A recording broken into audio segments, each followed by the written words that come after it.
요나서 3장. 주님께서 또다시 요나에게 말씀하셨다. 너는 어서 저 큰 성읍 니느웨로 가서 이제 내가 너에게 한 말을 그 성읍에 외쳐라. 요나는 주님께서 말씀하신 대로 곧 길을 떠나 니느웨로 갔다. 니느웨는 둘러보는 데만 사흘 길이나 되는 아주 큰 성읍이다. 요나는 그 성읍으로 가서 하루 길을 걸으며 큰 소리로 외쳤다.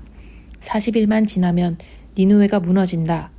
그러자 니느웨 백성들은 하나님의 말씀을 믿고 금식을 선포하고 그들 가운데 가장 높은 사람으로부터 가장 낮은 사람에 이르기까지 모두 굵은 베옷을 입었다. 이 소문이 니느웨 왕에게 전해지니 그도 임금의 의자에서 일어나 걸치고 있던 임금의 옷을 벗고 굵은 베옷을 입고 잿더미에 앉았다. 왕은 니느웨 백성에게 다음과 같이 선포하여 알렸다. 왕이 대신들과 더불어 내린 칙명을 따라서 사람이든 짐승이든 소떼든 양떼든 입에 아무것도 대서는 안 된다. 무엇을 먹어도 안 되고 물을 마셔도 안 된다. 사람이든 짐승이든 모두 굵은 배 옷만 걸치고 하나님께 힘껏 부르짖어라. 저마다 자기가 가던 나쁜 길에서 돌이키고 힘이 있다고 휘두르던 폭력을 그쳐라.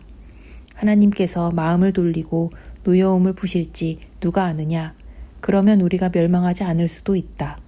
하나님께서 그들이 뉘우치는 것, 곧 그들이 저마다 자기가 가던 나쁜 길에서 돌이키는 것을 보시고 뜻을 돌이켜 그들에게 내리시겠다고 말씀하신 재앙을 내리지 않으셨다.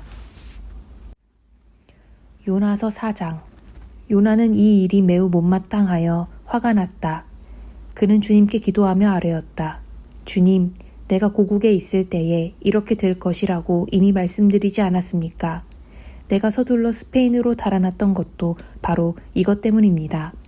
하나님은 은혜로우시며 자비로우시며 좀처럼 노하지 않으시며 사랑이 한없는 분이셔서 내리시려던 재앙마저 거두실 것임을 내가 알고 있었기 때문입니다. 주님, 이제는 제발 내 목숨을 나에게서 거두어 주십시오. 이렇게 사느니 차라리 죽는 것이 낫겠습니다. 주님께서는 내가 화를 내는 것이 옳으냐 하고 책망하셨다.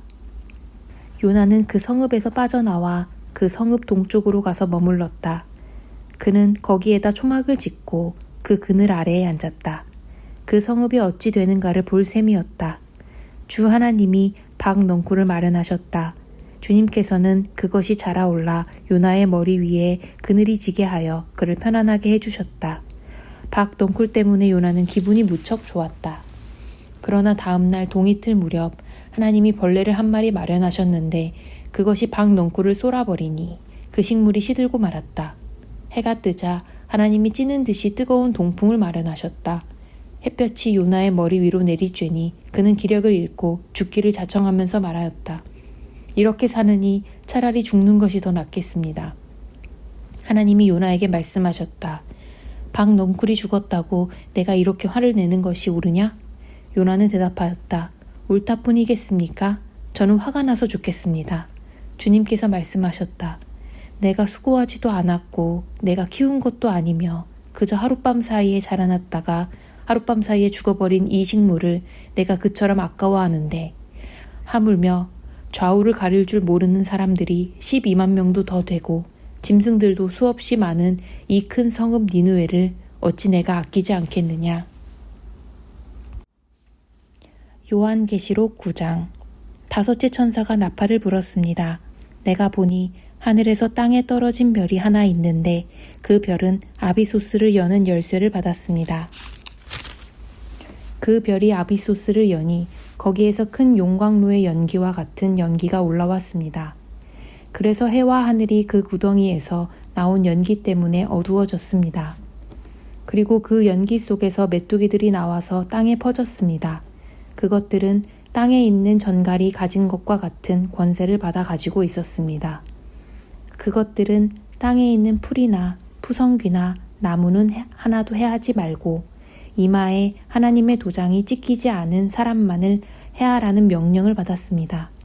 그러나 그들에게는 사람들을 죽이지는 말고 5달 동안 괴롭게만 하라는 허락이 내렸습니다. 그것들이 주는 고통은 마치 전갈이 사람을 쏠 때와 같은 고통이었습니다. 그 기간에는 그 사람들이 죽으려고 애써도 죽지 못하고 죽기를 원해도 죽음이 그들을 피하여 달아날 것입니다. 그 메뚜기들의 모양은 전투 채비를 한 말들과 같고 머리에는 금 면류관과 같은 것을 쓰고 그 얼굴은 사람의 얼굴과 같았습니다. 그리고 그것들은 여자의 머리털 같은 머리털이 있고 이빨은 사자의 이빨과 같고 쇠로 된 가슴마기와 같은 가슴마기를 두르고 그 날갯소리는 마치 전쟁터로 내닫는 많은 말이 끄는 병거 소리와 같았습니다. 그것들은 전갈과 같은 꼬리와 침이 달려 있었는데 그 꼬리에는 5달 동안 사람을 해할 수 있는 권세가 있었습니다. 그것들은 아비소스의 사자를 자기들의 왕으로 떠받들었는데 그 이름은 히브리 말로는 아바돈이요 그리스 말로는 아볼루온입니다. 첫째 재앙이 지나갔습니다. 그러나 아직도 2가지 재앙이 더 닥쳐올 것입니다. 6째 천사가 나팔을 불었습니다. 나는 하나님 앞에 있는 금제단의 넷불에서 울려나오는 음성을 들었습니다. 그것은 나팔을 가진 6째 천사에게 큰 강 유프라테스에 매여 있는 4천사를 풀어놓아 주어라 하는 음성이었습니다. 그래서 그 4천사가 풀려났습니다. 그들은 사람의 3분의 1을 죽이기 위하여 그 해, 그 달, 그날, 그때에 맞추어 예비된 이들입니다. 내가 들은 바로는 그 천사들이 거느린 기마대의 수는 2억이나 된다는 것입니다. 나는 이러한 환상 가운데서 말들과 그 위에 탄 사람들을 보았는데 사람들은 화홍색과 청색과 유황색 가슴마기를 둘렀고 말들은 머리가 사자의 머리와 같으며 입에서는 불과 연기와 유황을 내뿜고 있었습니다. 그 입에서 나오는 불과 연기와 유황 이 3가지 재앙으로 사람의 3분의 1이 죽임을 당하였습니다. 그 말들의 힘은 입과 꼬리에 있는데 꼬리는 뱀과 같고 또 꼬리에 머리가 달려 있어서 그 머리로 사람을 해쳤습니다. 이런 재앙에서 죽지 않고 살아남은 사람이 자기 손으로 한 일들을 회개하지 않고 오히려 귀신들에게나 또는 보거나 듣거나 걸어 다니지 못하는 금이나 은이나 굴이나 돌이나 나무로 만든 우상들에게 절하기를 그치지 않았습니다. 그들은 또한 살인과 점치는 일과 음행과 도둑질을 회개하지 않았습니다. 시편 95편. 오너라, 우리가 주님께 즐거이 노래하자. 우리를 구원하시는 반석을 보고 소리 높여 외치자. 찬송을 부르며 그의 앞으로 나아가서 노래가락에 맞추어 그분께 즐겁게 소리 높여 외치자.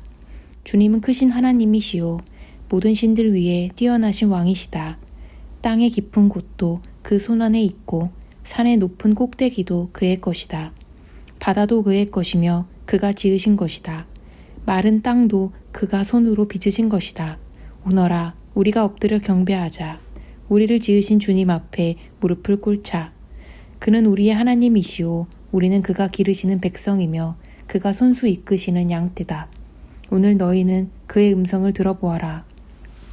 무리바에서처럼 마사 광야에 있을 때처럼 너희의 마음을 완고하게 하지 말아라. 너희의 조상들은 그때에 내가 한 일을 보고서도 나를 시험하고 또 시험하였다.